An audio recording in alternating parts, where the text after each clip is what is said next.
জাতীয় বন্ধুগণ, গণ অধিকার কমিশনের পক্ষ থেকে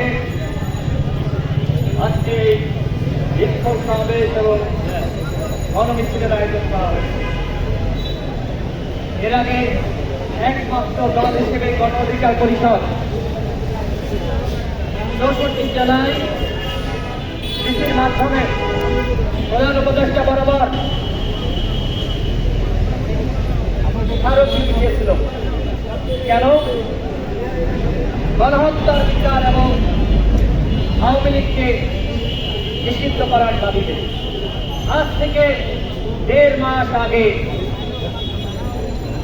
আমরা প্রধান উপদেষ্টার কাছে আওয়ামী লীগের নিষিদ্ধের দাবি তুললাম। আর তিনি কি বললেন? তিনি বললেন আগামী নির্বাচনে আওয়ামী লীগ অংশ নিবে কি নেবে না সেটি তাদের দলীয় সিদ্ধান্ত। বন্ধুগণ, আপনারা কি প্রধান উপদেষ্টার এই বক্তব্য গ্রহণ করেছেন?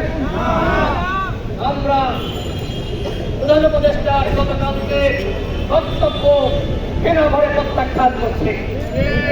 24 ঘন্টার মধ্যে আমরা তার কাছ থেকে জবাব দিতে চাই, তিনি কেন আওয়ামী লীগের পুনর্বাসন করতে চান। এর আগে হাসানুল মামুন বলেছেন যে তিনি ফ্রান্সে ছিলেন, ছাত্র জনতা তাকে ক্ষমতায় বসিয়েছে। কারণ আমরা